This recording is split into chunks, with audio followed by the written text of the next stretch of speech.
നമസ്കാരം. Astrology master ക്ലാസ്സിൻ്റെ പുതിയൊരധ്യായത്തിലേക്ക് ഏവർക്കും സ്വാഗതം. നമ്മൾ കഴിഞ്ഞ ക്ലാസ്സിൽ ആത്മകാരഗ്രഹത്തെക്കുറിച്ചായിരുന്നു പറഞ്ഞിരുന്നത്. ഈ ക്ലാസ്സിൽ നമ്മൾ ഇന്നത്തെ വിഷയം എന്ന് പറയുന്നത് വിവിധ ഗ്രഹങ്ങൾ ആത്മകാരകനായാൽ എന്തായിരിക്കും ഫലം എന്നുള്ളതാണ്. ആത്മാവിൻ്റെ ആഗ്രഹങ്ങളെയും അതുപോലെ തന്നെ പൂർത്തിയാക്കേണ്ടതായിട്ടുള്ള കടമകളെയും കുറിച്ചാണ് ആത്മകാരഗ്രഹം സൂചിപ്പിക്കുന്നത് എന്നുള്ളത് കൊണ്ട് തന്നെ ഇതൊരു ഒഴുക്കാണ്. ലൈഫ് എന്ന് പറയുന്നത്, പ്രപഞ്ചം എന്ന് പറയുന്നത് അവസാനമില്ലാത്ത ഒഴുക്കാണ്. ഒന്ന് മാറി മറ്റൊന്നായി ഉള്ള ഒഴുക്കാണ്. അതുകൊണ്ട് തന്നെ പ്യുവർ പോസിറ്റീവായിട്ടുള്ള കാര്യങ്ങൾ മാത്രമാണ് ആത്മകാരഗ്രഹം കാട്ടിത്തരുന്നത് എന്നുള്ളൊരു അബദ്ധധാരണ പലർക്കും ഉണ്ട്. ആത്മകാരഗ്രഹം എന്ന് പറയുമ്പം അതാണ് എൻ്റെ സോളിൻ്റെ പർപ്പസ് കാണിച്ചു തരുന്നത്, അല്ലെങ്കിൽ അതാണ് എൻ്റെ ജീവിതത്തിൻ്റെ ലക്ഷ്യത്തെ കാണിച്ചു തരുന്നത് എന്നൊക്കെ വിചാരിക്കുമെങ്കിലും ആത്മകാരഗ്രഹങ്ങൾ അതേപോലെ ദോഷങ്ങളും പ്രദാനം ചെയ്യും. സുഖം മാത്രമല്ല, ദോഷവും പ്രദാനം ചെയ്യുന്ന ഗ്രഹങ്ങളാണ് ആത്മകാരഗ്രഹം. അപ്പം 9 ഗ്രഹങ്ങളിൽ ഞാൻ ഏറ്റവും കൂടുതൽ രാഹുകേതുക്കളെ കുറിച്ച് നമ്മൾ ഒരുപാട് ചർച്ച ചെയ്തു, അതുകൊണ്ട് ഞാൻ ഇവിടെ പറയുന്നില്ല. പകരം ബാക്കിയുള്ള 7 ഗ്രഹങ്ങൾ ആത്മകാരകൻ ആയാൽ എന്തായിരിക്കും ഫലം, അതിൻ്റെ ഗുണം എന്തൊക്കെയായിരിക്കും, ദോഷം എന്തൊക്കെയായിരിക്കും എന്നുള്ളത് ആദ്യം നോക്കാം. അതിനുശേഷം ആത്മകാരഗ്രഹം ഓരോ രാശിയിൽ, അതായത് ഓരോ ഭാവത്തിൽ നിന്നാൽ എന്തായിരിക്കും ഫലം എന്നുള്ളതും കൂടി നോക്കിക്കൊണ്ട് നമുക്ക് മുന്നോട്ട് നീങ്ങാം. അപ്പോൾ ഒന്നാമത്തേത് സൺ, സൂര്യൻ ആത്മകാരക ഗ്രഹമായാലുള്ള ഗുണങ്ങളും ദോഷങ്ങളും എന്താണെന്നുള്ളത് നോക്കാം.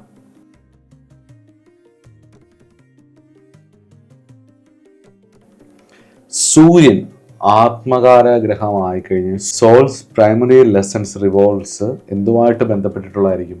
ആത്മാഭിമാനം, അതുപോലെ തന്നെ ലീഡർഷിപ്പ് ക്വാളിറ്റി, അതുപോലെ തന്നെ ഇൻഡിവിജ്വാലിറ്റി ഇത്യാദി കാര്യങ്ങളിലായിരിക്കും കൂടുതൽ ശ്രദ്ധ വരുന്നത്. ഉദാഹരണത്തിന് സൺ എന്ന് പറയുമ്പം ഞാൻ എപ്പോഴും നമ്മുടെ ക്ലാസ്സുകളിൽ പറയാനുള്ള ഒരു പ്രധാന കാര്യമുണ്ട്. ഗ്രഹങ്ങളുടെ കാരകത്വവും ഭാവകാരകത്വവും അതുപോലെ തന്നെ രാശിയുടെ സ്വഭാവവും എത്രത്തോളം പഠിക്കുന്നു അത്രത്തോളം നിങ്ങൾക്ക് ഈ പ്രപഞ്ചത്തെ മനസ്സിലാവും. അതിൻ്റെ ഒരു കണക്ഷൻ എങ്ങനെ കിടക്കുന്നതെന്ന് മനസ്സിലാവും. ഈ അറിവ് മാത്രമല്ല, അത് ഒബ്സർവേഷൻ കൂടി വരുന്നതിനനുസരിച്ച് അതിൻ്റെ പറ്റി രവിയുടെ കാരകത്തിൽ പ്രധാനമായിട്ടും നമുക്ക് ലീഡർഷിപ്പ് ക്വാളിറ്റി പറയാം, ഇൻഡിവിജ്വാലിറ്റി പറയാം, പവർ ഓഫ് ലീഡിങ് പറയാം, രാജകീയത പറയാം. രാജാവാണല്ലോ, ഒറ്റ വാക്കിൽ അതല്ലേ പറയുന്നത്, കിങ് ആണ്. അപ്പം എന്ന് പറയുന്നത് കിങ് മേക്കേഴ്സ് ആണ്, രാജാവാണ്, രാജാക്കന്മാരെ ഉണ്ടാക്കുന്നവരാണ്, രാജാക്കന്മാരെ സപ്പോർട്ട് ചെയ്യുന്നവരാണ്. അപ്പം നമുക്ക് ജനങ്ങളെ പ്രചോദിപ്പിക്കുന്നവരാണ്, ജനങ്ങളെ ആയിരക്കണക്കിന് ആൾക്കാരുടെ വിശ്വാസമായി മാറാൻ കഴിയുന്നവരാണ്. ഇതൊക്കെയാണ് സൂര്യൻ ബലപ്പെടുമ്പോൾ. അപ്പോൾ സൂര്യൻ ആത്മകാരഗ്രഹമായി വരുമ്പം ഉള്ള പോസിറ്റീവായിട്ടുള്ള കാര്യങ്ങൾ എന്തൊക്കെയായിരിക്കും? അപ്പം ഈ പറഞ്ഞ കാര്യങ്ങളിൽ, രവിക്ക് പറയപ്പെട്ട കാര്യങ്ങളിൽ ഇവർക്ക് ശക്തമായിട്ടുള്ള കഴിവ് ഉണ്ടായിരിക്കും എന്നുള്ളതാണ്. അത് വളരെ അനുഭവമുള്ളൊരു കാര്യം കേട്ടോ. പലയിടത്തും ലീഡർഷിപ്പ് ക്വാളിറ്റി ഉള്ളിടത്തും ഞാൻ ശ്രദ്ധിച്ചിട്ടുള്ള കാര്യം, ഭയങ്കര ശക്തമായൊരു കഴിവ് ഇവർക്കുണ്ടാവും. ഈ രവിയുടെ നെഗറ്റീവ് തന്നെയാണല്ലോ ഈഗോ. ഇപ്പം ഈഗോലെസ് ആയിട്ട് എന്നാൽ ശക്തമായ നേതൃത്വത്തോടു കൂടിയിട്ട് തൻ്റെ ജീവിതത്തിൽ 24 hours ആരൊക്കെ എതിർത്ത് പറഞ്ഞാലും ശരി, തൻ്റെ രാജ്യത്തോടും തൻ്റെ പ്രജകളോടും ആത്മാർത്ഥമായിട്ട് ജോലി ചെയ്യുന്ന, ആത്മാർത്ഥമായി അതിനുവേണ്ടി ജീവിക്കുന്ന നല്ല ഒന്നാന്തരം രാജ്യസ്നേഹികളായിട്ടുള്ള, നല്ല 1ാം ക്ലാസ് ലീഡറായിട്ട് മാറാൻ കഴിയുന്നവരാണ് സൂര്യൻ ബലപ്പെട്ടവർ. മനസ്സിലാവുന്നുണ്ട്? ഏകദേശം ഒരു ഐഡിയ കിട്ടുന്നുണ്ടോ? അപ്പം സൂര്യൻ ബലപ്പെട്ടാൽ എന്തായിരിക്കും? സൂര്യൻ്റെ കാരകത്വത്തിലുള്ള വിഷയങ്ങൾ ചെയ്യാൻ ഇവർക്ക് താല്പര്യമുണ്ട്. അപ്പോൾ സൂര്യൻ ആത്മകാരഗ്രഹവും കൂടെ ആയിക്കഴിഞ്ഞാലോ ആത്മാവ് അത് തന്നെ ചെയ്യാൻ ഇങ്ങനെ പറഞ്ഞുകൊണ്ടേയിരിക്കും. എന്നാൽ സൂര്യൻ നെഗറ്റീവായാലും എന്തായിരിക്കും ഫലം? ഒരാൾ പൂർണ്ണനല്ലല്ലോ, ഒരു ഗ്രഹം പൂർണ്ണമായ ഇതല്ലല്ലോ വരുന്നത്. ആത്മകാരഗ്രഹം ആകുമ്പോൾ ആത്മകാരഗ്രഹത്തിൻ്റെ സ്വഭാവം എന്തായാലും വരും. പക്ഷെ നിൽക്കുന്നവൻ, നോക്കുന്നവൻ, ഭാവാധിപൻ, യോഗം ചെയ്തിരിക്കുന്നവൻ, നക്ഷത്രാധിപൻ, ദൃഷ്ടി ചെയ്യുന്നവൻ, ഇവരുടെയൊക്കെ രീതി വെച്ചിട്ട് ഈ ആത്മകാരഗ്രഹത്തിന് മറ്റു പ്രശ്നങ്ങൾ വരാലോ. എന്താ വരില്ലേ? വരും. അപ്പോൾ ആ ഒരു പൂർണ്ണമായിട്ടൊന്ന് ഭൂമിയിൽ ഇല്ലാത്തത് കൊണ്ടും പൂർണ്ണതയിലേക്ക് യാത്ര ചെയ്യാൻ വേണ്ടിയിട്ടാണ് ഈ ഭൂമിയിൽ ഓരോ ജീവനുകളും വരുന്നതെന്നുള്ളത് കൊണ്ടും കർമ്മപൂർത്തീകരണത്തിന് വേണ്ടി ഏറ്റവും ലളിതമായ വഴി അന്വേഷിക്കുമ്പോൾ എളുപ്പമായി എത്താനും സമാധാനം കിട്ടാനും സന്തോഷം കിട്ടാനും നമ്മളെ സ്വാധീനിക്കുന്ന, നമുക്ക് വഴികളും പറഞ്ഞു തരുന്ന, മുൻകൂട്ടി മനസ്സിലാക്കാൻ കഴിയുന്ന ഒരു കാര്യമാണ് ആത്മകാരഗ്രഹം. അപ്പം രവി ആത്മകാരഗ്രഹമായാൽ ഈ മുകളിൽ പറഞ്ഞ കാര്യങ്ങളൊക്കെയാണ്. അത് നെഗറ്റീവായാൽ, അത് പോസിറ്റീവായിട്ടുള്ള കാര്യങ്ങളാണ് പറയുന്നത്. നെഗറ്റീവായാൽ എന്താണെന്ന് നോക്കാം. അധികമായിട്ടുള്ള അഹംബോധം, ഞാനാണ്, എൻ്റേതാണ്, എനിക്കുള്ളതാണ്. നേരെ വിപരീതം, അതായത് ആ ലീഡർഷിപ്പ് ക്വാളിറ്റിക്കനുസരിച്ച് പ്രവർത്തിക്കാൻ പറ്റാതെ ഉള്ളിലേക്ക് കടക്കും. അമിതമായിട്ടുള്ള അഹംഭാവം, അഹംബോധം, ഈഗോ, ദുരഭിമാനം, അധികാരപ്രവണത, ഇതൊക്കെ വരും. അതുകൊണ്ട് തന്നെ രവി ആത്മകാരകനാവുകയും ഭയങ്കരമായിട്ട് നെഗറ്റീവ് ഇൻഫ്ലുവൻസും അതേപോലെ തന്നെ ജാതകത്തിലെ മോശം ഗ്രഹങ്ങളുടെ ജാതകവശാലുള്ള മോശം വിഷയങ്ങളെ സൂചിപ്പിക്കുന്ന ഭാവങ്ങളിലൊക്കെ നിന്നിട്ടാണ് വരുന്നതെങ്കിൽ പേഴ്സണാലിറ്റി ഡിസോർഡറൊക്കെ വരും, നാർസിസം ഒക്കെ വരും. കാർത്തിക നക്ഷത്രത്തിൽ ജനിക്കുകയും രവി അവിടെ തന്നെ നിൽക്കുകയും ചെയ്തിട്ടും ഈ പറഞ്ഞ പോലെ ശക്തമായ അധികാര പ്രവണതകളും അതേപോലെ തന്നെ ഈഗോയും ദുരഭിമാനവും കൊണ്ട് അത്യാവശ്യം ജീവിതത്തിൽ വിജയിച്ചാണ്, ഭൗതികപരമായിട്ട് വിജയിച്ചാണ്. പക്ഷെ ഫാമിലി ലൈഫിൽ പുറത്ത് കാണുന്ന പോലെയല്ല. ഭാര്യയും മക്കളും ഒക്കെ അതിശക്തമായി ഭയന്ന് ജീവിക്കുന്ന, പേടിച്ച് ജീവിക്കുന്ന, അല്ലെങ്കിൽ പുറമേ ഭയങ്കര വളരെ നല്ല ആൾക്കാരായിട്ടായിരിക്കും പെരുമാറുന്നത്, ഭയങ്കര ഡീസൻ്റായിട്ടായിരിക്കും പെരുമാറുന്നത്. എത്രയോ നല്ല നമ്മളെ മോശമായിട്ടുള്ള രാഷ്ട്രീയക്കാരെ ആലോചിച്ചാൽ മതി. മോശമായിട്ടുള്ളൊരു രാഷ്ട്രീയക്കാരൻ അയാളുടെ പ്രജകളോട് ഇടപെടുമ്പം, അണികളോട് ഇടപെടുമ്പോൾ എത്ര ഡീസൻ്റായിട്ടായിരിക്കും പെരുമാറുന്നത്, എത്ര നല്ല മനുഷ്യരെ പോലെ ആയിരിക്കും പെരുമാറുന്നത്. ഈ അണികൾക്ക് തോന്നും ഞങ്ങളുടെ പ്രശ്നമെല്ലാം ഇയാളെ തീർത്ത് തരും, അത്രയും മാന്യമായിട്ടായിരിക്കും പെരുമാറുന്നത്. പക്ഷെ ഒരിക്കലും അയാളെ സംബന്ധിച്ചിടത്തോളം അയാളുടെ കാര്യങ്ങൾ നടത്തിയെടുക്കാൻ വേണ്ടിയിട്ടുള്ള ചില കേസുകൾ മാത്രമായിരിക്കും അണികൾ. എന്നാൽ ഒരു യഥാർത്ഥ രാഷ്ട്രീയക്കാരനെ സംബന്ധിച്ചിടത്തോളം അണികളായിരിക്കും അയാളുടെ ബലം. അയാളുടെ സമ്പാദ്യങ്ങൾ കൂട്ടുന്നതിലോ അയാളുടെ കൊട്ടാരങ്ങൾ വലുതാക്കുന്നതിലോ വലിയ വലിയ കാറുകൾ മേടിക്കുന്നതിലോ വലിയ വലിയ ബിസിനസ്സുകളിൽ ഇൻവെസ്റ്റ് ചെയ്യുന്നതിലോ ഒന്നും ആയിരിക്കത്തില്ല അവരുടെ യഥാർത്ഥ രവി ആത്മകാരകനായി നിന്ന് കഴിഞ്ഞാൽ അയാൾ ലോകത്തിന് വേണ്ടിയും അവരുടെ പ്രസ്ഥാനത്തിന് വേണ്ടിയും അവരവരുടെ പ്രസ്ഥാനത്തിന് ആശയങ്ങൾക്ക് വേണ്ടിയും നിലകൊള്ളുകയും ജനങ്ങളെ പരമാവധി സപ്പോർട്ട് ചെയ്യുകയും ഡെവലപ്പ് ചെയ്യുകയും ചെയ്യുന്നത്. മറ്റേതങ്ങനെയല്ല, ചെയ്യുന്നത് തോന്നിപ്പിക്കുന്നു എന്നേ ഉള്ളൂ. അപ്പോൾ അതുപോലെയാണ് ഈ നാർസിസം എന്ന് പറയുന്നത്, നാർസിസ്റ്റിക് പേഴ്സണാലിറ്റി ഡിസോർഡർ രവിയുമായിട്ട് ബന്ധപ്പെട്ട് വരും. രവി ലഗ്നത്തിൽ, രവി 8-ൽ, അതേപോലെ രവി ആത്മകാരകനായാലൊക്കെ ഒരു ഞാൻ പറയുന്നതാണ് ശരി എന്നുള്ളതൊരു സാധനം ഉണ്ടായാൽ പോലും ആ ഒരു സാധാരണ വിഷയങ്ങളിലേക്ക് ഇവരുടെ ഈ പ്രവൃത്തി കാരണം, പല കഴിവുകളുണ്ടായിട്ടും സാധാരണ വിഷയങ്ങളിലേക്ക് ഇവരുടെ ഈ ഒരു ഡീലിംഗ് രീതി കാരണം, ഈ ഒറ്റബുദ്ധി കാരണം, അല്ലെങ്കിൽ ഇവരുടെ ഒരു ശൈലി കാരണം ഒതുങ്ങിപ്പോകുന്നതും കാണാം. അതിന് പ്രധാനപ്പെട്ട കാരണം ഇവർ അംഗീകാരത്തിന് വേണ്ടി ഭയങ്കരമായിട്ട് ഇഷ്ടപ്പെടും. ഞങ്ങളെ അംഗീകരിക്കണം, എന്നെ അംഗീകരിച്ചേ പറ്റൂ എന്നുള്ളൊരവസ്ഥയാണ്. കാരണം ഞാൻ എവിടെ ചെന്നാലും ചുറ്റുപാടുമുള്ളവരെല്ലാം എന്നെ അംഗീകരിച്ച് പറ്റും. നമുക്കെല്ലാവർക്കും ഉണ്ടത്. സെൽഫ് റെസ്പെക്റ്റ് ഉണ്ടാവും നമുക്ക് നമ്മളോടെ. അതുപോലെ തന്നെ നമ്മളൊരു സമൂഹത്തിലേക്ക് ഇറങ്ങി ചെല്ലുമ്പം, നമ്മുടെ ഒരു സ്ഥലത്തിലേക്ക് ഇറങ്ങി ചെല്ലുമ്പോൾ, ഇപ്പോൾ ഓഫീസിലായിക്കോട്ടെ, വീട്ടിലായിക്കോട്ടെ, കുടുംബ ബന്ധങ്ങളുടെ ഇടയിലേക്കായിക്കോട്ടെ, നമുക്ക് ഒരുപാട് ഇങ്ങനെ പുകഴ്ത്തൊന്നും ഇല്ലെങ്കിൽ നമുക്ക് നമ്മൾ അവർക്ക് കൊടുക്കുന്നൊരു മര്യാദ, അതുപോലെ തന്നെ തിരിച്ച് നമുക്കൊരു മര്യാദ കിട്ടണമെന്നും ആഗ്രഹിക്കും. പലപ്പോഴും അത് നമ്മുടെ സ്വഭാവത്തെയും ആശ്രയിച്ചിരിക്കും കേട്ടോ. അത് എൻ്റെ ഗുരു എപ്പോഴും അത് പറഞ്ഞു തന്നിട്ടുണ്ട്. എൻ്റെ കുട്ടിക്കാലത്ത് സാധനയൊക്കെ തുടങ്ങുന്ന സമയത്ത് എപ്പോഴും നമ്മുടെ പ്രവൃത്തികളുടെ, ചിന്തകളുടെ ബാഹ്യാവിഷ്കാരമാണ് പ്രവൃത്തിയാണ് ഒരു വ്യക്തിയെ തീരുമാനിക്കുന്നത്. ഇപ്പം ഞാൻ ജനിക്കുകയും ഒരു ദിവസം മരിക്കുകയും ചെയ്യും. ഇതിനിടയിലൂടെയുള്ള യാത്രയിൽ ഒരു ദിവസം മരിക്കുമ്പം എന്നെക്കുറിച്ച് ആരൊക്കെ എന്തൊക്കെ പറഞ്ഞാലും ഈ മരണ ദിവസം ആൾക്കാർ ഒരു അനലൈസ് ചെയ്ത് നോക്കുമ്പം എന്തൊക്കെ ചെയ്തു എന്നുള്ളത് നോക്കുമ്പം അയാളുടെ മനസ്സിലുണ്ടായതാണല്ലോ ചെയ്യുന്നത്. ഇപ്പം എൻ്റെ മനസ്സിലുണ്ടായതാണല്ലോ ഞാൻ ഈ ചെയ്യുന്നതൊക്കെ. അപ്പം അതിനനുസരിച്ചായിരിക്കും നമുക്ക് ബഹുമാനം കിട്ടുന്നതും. അപ്പം ഇവിടെ ആത്മകാരകൻ രവിയാവുകയും അത് നെഗറ്റീവ് ആവുകയും ചെയ്യുമ്പം ഇവർക്ക് ബഹുമാനം പിടിച്ചു മേടിക്കാനുള്ള ടെൻഡൻസി കൂടും. ആത്മകാരകൻ രവിയായി നന്നായി നിന്നാൽ ഒന്നും വേണ്ട, ബഹുമാനം കിട്ടും. അതിനേക്കാട്ടിലും കൂടുതൽ അവരവരുടെ കർമ്മത്തിലായിരിക്കും ഫോക്കസ്ഡ് ആവുന്നത്.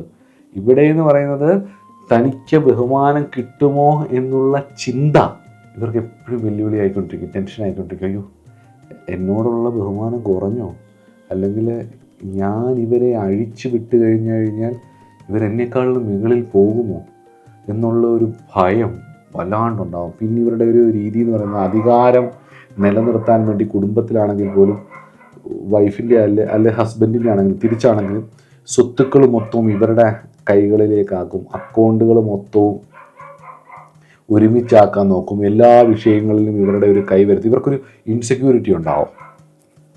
ഞാൻ പറയുന്നത് മനസ്സിലാവുന്നുണ്ടോ? അപ്പോൾ ഇതൊരു ഒരു രവി ആത്മകാരകനാവുകയും രവിക്ക് ബലം കൂടുകയും രവി നെഗറ്റീവ് ആവുകയും ചെയ്യുമ്പോൾ ഉണ്ടാവുന്ന ഇതാ എല്ലാം പിടിച്ചു വെക്കാൻ നോക്കും. അതുപോലെ തന്നെ ഹൃദയ സംബന്ധമായിട്ടുള്ളത്, പ്രഷർ സംബന്ധമായിട്ടുള്ള, ബ്ലഡ് പ്രഷർ സംബന്ധമായിട്ടുള്ള രോഗങ്ങൾ, പല്ല്, എല്ല് ഇത്യാദി വിഷയങ്ങളുമായിട്ട് ബന്ധപ്പെട്ടിട്ടുള്ള രോഗങ്ങൾ, ഇതെല്ലാം ഇവർക്ക് വരാനുള്ള സാധ്യതയും ഉണ്ട്. രവി ആത്മകാരകനായാൽ എന്ത് ചെയ്യണം എന്ന് ചോദിച്ചാൽ മഹാദേവനെ ആശ്രയിക്കുക എന്നുള്ളതാണ്. അർക്കശംഭു എന്നല്ലേ പറയുന്നത്. മഹാദേവനെ ആശ്രയിക്കുക എന്നുള്ളതാണ് പ്രധാനമായിട്ടും. ആത്മാവിലേക്ക് ശ്രദ്ധ കേന്ദ്രീകരിക്കുക എന്നുള്ളതാണ് രണ്ടാമത്തത്. മെഡിറ്റേഷൻ തുടങ്ങിയിട്ടുള്ള കാര്യങ്ങൾ ചെയ്യുക എന്നുള്ള. മൂന്നാമത്തത് വിനയം പഠിക്കുക എന്നുള്ളതാണ്. തന്നെ പോലെ തന്നെയാണ് തൻ്റെ ചുറ്റുപാടുമുള്ളവർ എന്ന് മനസ്സിലാക്കിയിട്ട് അതിനനുസരിച്ച് പെരുമാറാനും വിനയത്തോടുകൂടി ഇടപെടാനും പഠിക്കുക എന്നുള്ളതാണ്. കുറച്ച് കാശൊക്കെ ആയി കഴിയുമ്പം, കുറച്ച് പുത്തനൊക്കെ വന്നു കഴിയുമ്പം, കുറച്ച് സാമ്പത്തിക സ്ഥിതി ആയി കഴിയുമ്പോൾ, അല്ലെങ്കിൽ ഒരു ലെവലായി കഴിയുമ്പോൾ, ഒന്ന് സ്റ്റേബിളായി സക്സസ്ഫുള്ളായി കഴിയുമ്പം ഞാനും ആണെല്ലാം തീരുമാനം അമ്പട ഞാൻ എന്നുള്ളൊരു ചിന്തയാണ് സൺ ആത്മകാരകനായി നെഗറ്റീവായാൽ ഉണ്ടാകുന്ന പ്രധാന കാര്യം.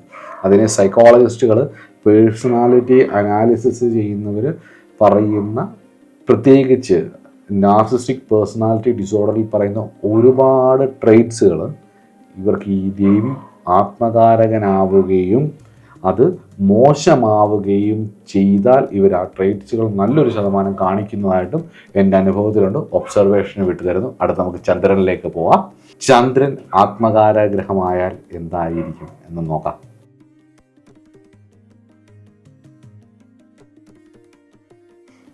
മൂൺ ആത്മകാരഗ്രഹമായാൽ, മൂൺ എന്ന് പറയുന്നത് ഇന്നർ മദറാണ് എന്ന് ഞാൻ പറഞ്ഞിട്ടുണ്ട്.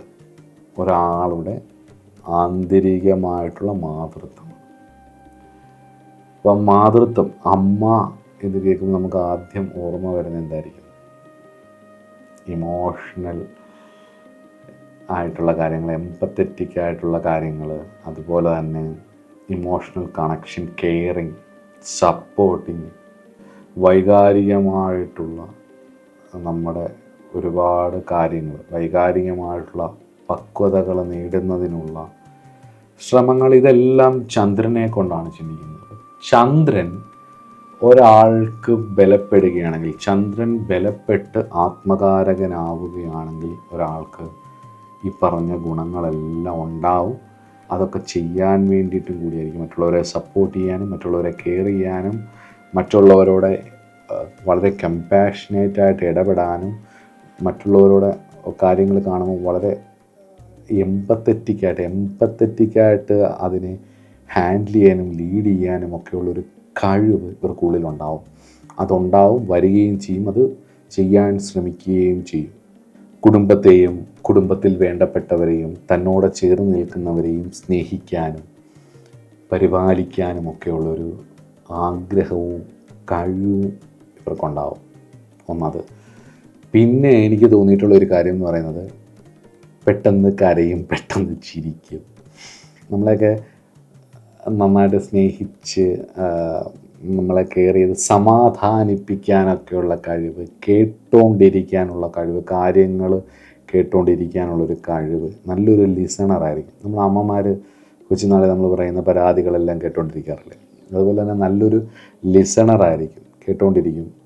സമാധാനപരമായിട്ട് കാര്യങ്ങളെ ഹാൻഡിൽ ചെയ്യാൻ, നമ്മളിങ്ങനെ ദേഷ്യമൊക്കെ പെട്ട് വരുമ്പോൾ നമ്മുടെ അമ്മ നമ്മളിങ്ങനെ പോട്ടെ കുഴപ്പമില്ല, ഇതൊക്കെ ഇങ്ങനെ ശരിയാകും, കുഴപ്പമില്ല, ഇനി അടുത്ത കാര്യത്തിന് അതൊക്കെ പരീക്ഷയിൽ മാർക്ക് കുറഞ്ഞാൽ, കളിയിൽ തോറ്റാൽ, എവിടെയെങ്കിലും വെച്ച് നമ്മൾ കൂട്ടുകാരുമായിട്ട് അടിയൊക്കെ ഉണ്ടായി 2 കിട്ടിയാൽ വീട്ടിൽ ഒന്ന് കംപ്ലയിൻറ്റ് പറയുമ്പോൾ കുഴപ്പമില്ല എന്ന് പറഞ്ഞാൽ നമ്മളിങ്ങനെ സമാധാനിപ്പിക്കുന്ന ഒരിതുണ്ട്. എൻ്റെ കൊച്ചിലെ അമ്മ ചെയ്തിട്ടുണ്ട് അതൊക്കെ. അപ്പോൾ ആ ഫീലുകൾ നമുക്കും ഉണ്ടാവും. പോട്ടെ കുഴപ്പമില്ല, അത് ഹാൻഡിൽ, ആ ഒരു രീതിയെ മറ്റുള്ളവരുടെ വികാരങ്ങളെ മനസ്സിലാക്കി അതിനെ ആ രീതിയിൽ ഹാൻഡിൽ ചെയ്യാനുള്ള കഴിവ് ഉറപ്പായിട്ടും ആത്മകാരകനായാൽ ഉണ്ടായിരിക്കും. സംശയമില്ല, അതിനകത്ത് ഒരു സംശയമില്ല. കാരണം ചിലത് ഞാൻ ശ്രദ്ധിച്ചിട്ടുള്ള ഒരു കാര്യമാണ്, വളരെ കൃത്യമായിട്ട് മനസ്സിലായ ഒരു കാര്യം അത്. അതുപോലെ സർഗാത്മകമായിട്ടുള്ള കഴിവ്, ഭാവന, കുടുംബത്തെ എങ്ങനെ കൈകാര്യം ചെയ്യണമെന്നുള്ള രീതി, ഇതൊക്കെ ഉണ്ട്. വളരെ പെട്ടെന്ന് ഹാൻഡിൽ ചെയ്ത് കൊണ്ടുപോകുവാനുള്ള കഴിവ്, ഇതെല്ലാം ചന്ദ്രൻ ആത്മകാരകനായാൽ ഉണ്ടാവും. ബലപ്പെട്ടാൽ നല്ല രീതിയിലാൽ പോസിറ്റീവായിട്ടുള്ളത്. ഇനി നെഗറ്റീവായിട്ടുള്ളത് നോക്കാം. ചന്ദ്രൻ നെഗറ്റീവായിട്ടുള്ളത് വരുമ്പോഴാണ് ഏറ്റവും കൂടുതൽ ശ്രദ്ധിക്കേണ്ടത്. ചന്ദ്രൻ ആത്മകാരകനായാൽ അതിൻ്റെ ദോഷഫലങ്ങൾ വളരെ കൂടുതലാണ്. കാരണം പ്രത്യേകിച്ച് വൈകാരികമായിട്ടുള്ള അസ്ഥിരത. ചന്ദ്രൻ ബ്രാഹ്മണ, വൈശ്യ, ശൂദ്ര, ക്ഷത്രിയ ഗ്രഹങ്ങളിൽ വൈശ്യഗ്രഹമാണ്. അപ്പോൾ എന്തിനും ഒരു താല്പര്യം. ഇപ്പം അമ്മ സ്വന്തം മകനെ നോക്കുമ്പം എൻ്റെ മകനാണെന്നുള്ള ഒരു വൈശ്യത്വം, അതായത് ആ ഒരു ലാഭം, എൻ്റെ മകൻ എൻ്റേതാണ് എന്നുള്ളതാണ്. സ്വന്തം മോനെ നോക്കുന്ന പോലെ അപ്പുറത്തെ വീട്ടിലെ മോനെ നോക്കുന്ന അമ്മമാരുണ്ടാവും. മദർ തെരേസയെ പോലെയൊക്കെ നമ്മൾ അങ്ങനെയുള്ള അമ്മമാരുണ്ടാവും. പക്ഷേ എല്ലാ അമ്മമാരും അങ്ങനെയല്ലല്ലോ. ഏതെങ്കിലും 2 കുട്ടികളുമായിട്ട് അടിയിട്ടാൽ സ്വന്തം മോനൊരു അടി കൂടുതൽ കിട്ടിയാൽ മറ്റേ കുട്ടിയുടെ അമ്മയോട് വഴക്കടിക്കുന്ന അമ്മമാരാണ് കൂടുതലും നമ്മുടെ ചുറ്റുവട്ടം നമ്മൾ കാണുന്നത്. അപ്പോൾ ആ ഒരു ചന്ദ്രൻ ഒരു വൈശ്യഗ്രഹമാണ്, ലാഭം നോക്കും. അതുപോലെ തന്നെയാണ് ബുധനും ഒരു പരിധി വരെ ലാഭം നോക്കുന്ന ഒരു പ്ലാനറ്റാണ്. ചന്ദ്രൻ വൈകാരികമായിട്ടുള്ള ഒരു അസ്ഥിരതയുണ്ട്. അപ്പോൾ എന്ത് ചെയ്യുമ്പോഴും, സ്നേഹമാണെങ്കിലും പ്രണയമാണെങ്കിലും എന്തിനാണെങ്കിലും ഒരു ഇൻസെക്യൂരിറ്റി ഉണ്ടാകും. കാരണം ലാഭം നോക്കുമല്ലോ, അത് കിട്ടുപോയില്ലയോ, അവരെൻ്റെ കൂടെ ഉണ്ടാവും, എൻ്റെ മോൻ എൻ്റെ കൂടെ ഉണ്ടാവും, അല്ലെങ്കിൽ എൻ്റെ ഹസ്ബൻഡ് എൻ്റെ കൂടെ ഉണ്ടാവും, അല്ലെങ്കിൽ എൻ്റെ വൈഫ് എൻ്റെ കൂടെ ഉണ്ടാവും, അല്ലെങ്കിൽ എൻ്റെ കാമുകി എൻ്റെ കൂടെ ഉണ്ടാവും, അല്ലെങ്കിൽ എനിക്ക് ആ ജോലി എൻ്റെ കൂടെ ഉണ്ടാകുമോ. ഓരോ ഭാവത്തിനനുസരിച്ച് ആ ഒരു ഇൻസെക്യൂരിറ്റി ഉറപ്പായിട്ടും ഉണ്ടാവും. അത് നോക്കിയാൽ മതി. പെട്ടെന്നുള്ള മാനസികാവസ്ഥയിലുള്ള മാറ്റം, പെട്ടെന്ന് ദേഷ്യം വരിക, പെട്ടെന്ന് കരയുക, പെട്ടെന്ന് അലമ്പുണ്ടാക്കുക, ഭയങ്കരമായിട്ട് വെപ്രാളപ്പെടുക, ഭയങ്കര ഡീസൻ്റായിട്ടൊക്കെ ആയിരിക്കും സംസാരിക്കുന്നത്. ജിനേഷ്, എനിക്ക് അവർക്കൊക്കെ നന്നായിരിക്കട്ടെ, അവരൊക്കെ സന്തോഷമായിട്ടിരിക്കട്ടെ, പക്ഷേ അവർ ചെയ്യുന്ന പ്രവൃത്തിയിൽ എനിക്ക് കുഴപ്പമൊന്നുമില്ല, പക്ഷേ അത് കാണുമ്പോൾ ഒരു സങ്കടമാണ്. ഞാനിതൊക്കെ ഭഗവാനോട് പ്രാർത്ഥിക്കാറുണ്ട്, ഭഗവാൻ ശരിയാക്കി തരും എന്നൊക്കെ നമ്മളോട് പറയും. പക്ഷേ ആക്ച്വലി ഇവരുടെ ഇൻസെക്യൂരിറ്റിയാണത്. പല കേസുകളിൽ എനിക്കത് ഒബ്സർവ് ചെയ്ത് മനസ്സിലായിട്ടുള്ള ഒരു കാര്യമുണ്ട്. ഇവരുടെ ഉത്കണ്ഠയാണ് നമ്മളോട് പറയുന്നത്. അത് മനസ്സിലാക്കണമെങ്കിൽ എന്താ ചെയ്യേണ്ടത്? ഇവരുടെ കൂടെ കുറേ സമയം സ്പെൻഡ് ചെയ്യുക. ഇങ്ങനെയുള്ള ആൾക്കാർ ഭയങ്കരമായിട്ട് മറ്റുള്ളവരെ കുറ്റം പറയുമ്പം, വീട്ടിലുള്ളവരെ വളരെ പൊളൈറ്റായിട്ട് പറയുമ്പം, എന്ത് ചെയ്യുന്ന നമുക്ക് ഇവർ പറയുന്നത് കേൾക്കുമ്പോൾ തോന്നും, വളരെ സ്നേഹം ചാലിച്ചായിരിക്കും പറയുന്നത്. കേൾക്കുമ്പോൾ തോന്നും, വീട്ടിലുള്ളവരൊക്കെ എത്ര നല്ല മനുഷ്യർ, ഇവർ ഇത്രയും ഒക്കെ കഷ്ടപ്പെട്ടിട്ട് ഇവരൊരു അടിമയെ പോലെയാണല്ലോ എന്ന് തോന്നും. പക്ഷേ അതറിയണമെങ്കിൽ നിങ്ങൾ ഇവരുടെ കൂടെ സ്പെൻഡ് ചെയ്യണം, ഇവരെ നന്നായി ഒബ്സർവ് ചെയ്യണം, ഇവരുടെ ഓരോ കാര്യങ്ങളും നന്നായിട്ട് ഒബ്സർവ് ചെയ്യണം. നിങ്ങളുടെ സുഹൃത്തുക്കളോ നിങ്ങളുടെ വീട്ടിലുള്ളവരോ ചുറ്റുപാടുള്ളവരോ ജാതകം എടുത്ത് വെച്ചിട്ട് നന്നായിട്ട് എന്നിട്ട് ഇവരെ ഒബ്സർവ് ചെയ്യണം. ഒബ്സർവ് ചെയ്യുമ്പോൾ മനസ്സിലാവുന്നൊരു കാര്യം ചെയ്യുകയും, ഇവരുടെ ഇൻസെക്യൂരിറ്റിയാണ്, ഇവരുടെ സുരക്ഷിതമില്ലായ്മയിൽ നിന്നും ഇവർക്കുണ്ടാവുന്ന ഭയവും അതിൽ നിന്നുണ്ടാവുന്ന തോട്ട് പ്രോസസ്സുകളുമാണ് ഇവർ പല കാര്യങ്ങളും നമ്മളെ ചെയ്യിപ്പിക്കുന്നത്, പല കാര്യങ്ങളും ഇവർ നമ്മളോട് പറയുന്നത്. ബേസിക്കലി ഒരു കംപ്ലൈൻറ്റ് ബോക്സ് ആയിരിക്കും.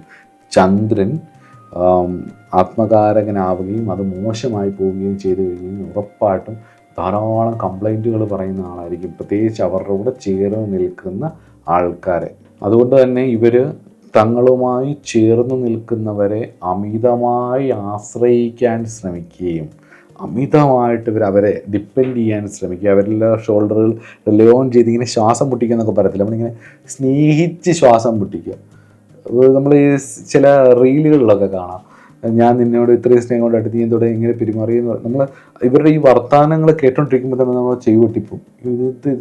എന്താ ഇങ്ങനെ നമുക്ക് ആ റീൽസൊക്കെ കാണുമ്പോൾ നമുക്ക് അത്രയും സ്ട്രെസ് ഫീൽ ചെയ്യും. കാരണം താങ്ങാൻ പറ്റാത്ത രീതിയിലുള്ള സ്നേഹം, അതായത് ചെറിയ ചെറിയ കാര്യങ്ങളിൽ പോലും ശക്തമായിട്ടുള്ള ഉത്കണ്ഠകളും മറ്റുള്ളവരെ അമിതമായിട്ട് ആശ്രയിക്കുന്നതും ആങ്സൈറ്റി പോലുള്ള കാര്യങ്ങൾ, ഓവർ തിങ്കിങ് പോലുള്ള കാര്യങ്ങൾ, ജലജന്യ രോഗങ്ങൾ, എപ്പോഴും മൂക്ക് ഇങ്ങനെ ഒലിച്ചുകൊണ്ടിരിക്കുന്ന, മൂക്ക് നനഞ്ഞിരിക്കുന്ന ആ ഒരു അവസ്ഥ, അല്ലെങ്കിൽ സൈനസിൻ്റെ പ്രോബ്ലംസ്, പിന്നെ ഒന്നീ ബഹളം വെച്ചിരിക്കും. ആരും ഇല്ലെങ്കിൽ എപ്പോഴും ഇരുന്ന് ഇങ്ങനെ ചിന്തിച്ച് വേറെ എവിടെയോ ഇങ്ങനെ ആയിരിക്കും. ഇങ്ങനെ വേറൊരു ഇന്നർ വേൾഡ് തന്നെ ഇവർ ഇങ്ങനെ ക്രിയേറ്റ് ചെയ്തുകൊണ്ടേയിരിക്കും. വേറൊരു ലോകമായിരിക്കും, ഒരു ഫാൻറ്റസി വേൾഡായിരിക്കും.